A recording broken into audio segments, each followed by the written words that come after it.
Hi everybody, we're going to talk a little bit today about different kinds of crime, different typologies of crime, and how we might classify crime. Now, if you're a lawyer, if you're a sociologist, if you're a journalist, if you are a Hollywood TV producer, you might classify crimes differently, and there's no way that is necessarily right or wrong. We're going to offer a typology here, which reflects partly legal but more importantly, sociological understandings of crime. And here and there, we'll point to some other ways we might look at it. So what's our typology to start with? We're going to refer to visible, occupational, organized, political crimes, or I'm broadening the idea here, political, ideological, or power crimes, hate crimes, and victimless crimes. So let's start off with visible crime, because visible crime is what most of us think about when we think about crime. We imagine somebody putting a gun to our head. Scary thought. Mugging us. Stealing from us. These are the kinds of things we consider to be visible crime. They're also often called street crime or ordinary crime. There are lots of different kinds of examples of visible crime. You can think of them off the top of your head. Prostitution, assault, rape, shoplifting. And one of the things we might think of when we think of something like shoplifting, or in fact all of these kinds of crimes, is although we call them visible crime, everyone's trying to hide them, right? But we still paradoxically use that term visible crime. One of the things that defines them, in addition to them being street crime or ordinary crimes, is they're the hardest crimes to hide for the most part. They're the ones we're most likely to talk about. And they also tend to be the least profitable. They often get the worst sentences, but they're the least profitable in terms of the amount of money that might be gained if any money is sought after. It's not always sought after. So we're going to identify within the category of visible crimes 4 subcategories: property crimes, violent crime, public order crimes, and public morals. So property crimes involved some kind of theft or attempted theft, when you try and steal something that does not belong to you. One of the defining features, and this is where legality and sociology come together, one of the defining features of property crimes is that they do not involve force or the threat of force. So over here we would have things like somebody breaking and entering into an empty office or an empty house.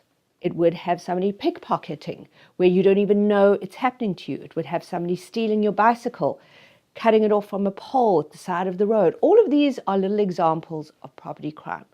One of the biggest paradoxes, and here we go back from legal thinking to sociological thinking about property crime, is we tend not to think of white-collar crimes like fraud, like insider trading, like Medicare fraud, like pensions fraud. All of those kinds of crimes, although they involve theft of property, we don't think of them as property crimes. And in fact, we'll consider them in a different category. But really, that is a kind of choice we make in terms of how we think about it. And they come out of sociological or legal or kind of common ideas and common conceptions of crime. Now, one of the things we said about property crime is that it doesn't involve force or the threat of force. In contrast, crimes that involve force or the threat of force, we do classify them as violent crime. So if we think of a crime like robbery versus burglary, we start seeing how the legal definitions shape some of our understandings.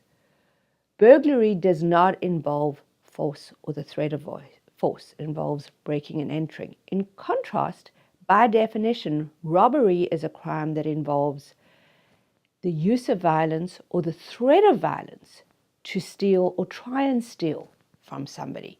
So we can see there that our distinctions, our categorizing, are shaped from lots of different ideas.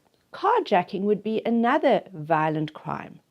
Even though the goal of the criminal is to steal the car, carjacking, what they are doing is they're using force or the threat of force, violence or the threat of violence, in order to steal that car. Going back to some of our sociological understandings, one of the most important things to know about violent crime is we tend to way exaggerate the threat of violent crime versus the reality of violent crime. For most of us, the reality of violent crime, or the likelihood that violent crime is going to become a reality, is very minimal. In practice, the fear factor is huge, and we tend to have a very distorted concern about the likelihood that violent crime is going to affect us. Now, I live in Washington, D.C., and one of the things about Washington, D.C. is there'll frequently be public protests. Public protests tend to be perfectly legal. We have the First Amendment, which protects those. But every so often, they take us into something we would put as our fourth category of crime in this regard, public order crimes. Because if you have a protest that becomes violent, you might have a public order crime. But it's also possible to have a non-violent public order crime. And that's because the Supreme Court has long accepted that we can have restrictions on even peaceful protest, on even our legitimate right to exercise our voice and our association and getting together to register our opinions about issues, still might have to be done in constrained ways. We might not be able to have a protest, for example, that blocks the streets, all the streets, only some of the streets. So you might need a permit to march down 17th Street, but not be allowed to march down 16th Street. And if you get people marching down 16th Street and the permit is only for 17th Street, even if they are behaving perfectly legally and non-violently in other respects, they could be found guilty of a public order crime.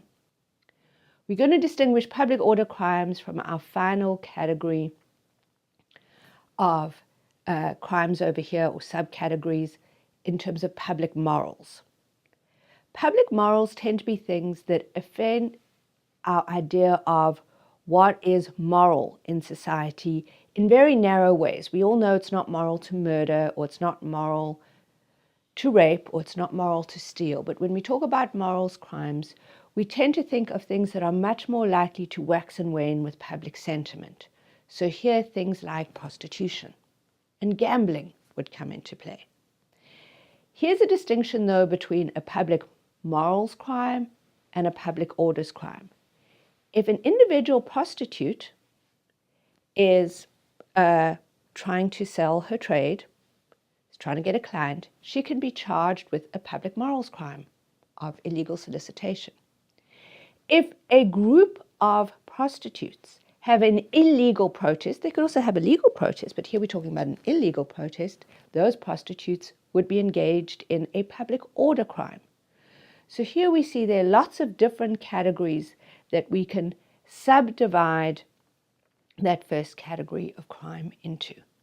So the first big category then of crime we've talked about here is visible crime, and we've identified 4 kinds: property crime, violent crime, public order crime, and public morals crime. Let's go on to occupational crime next.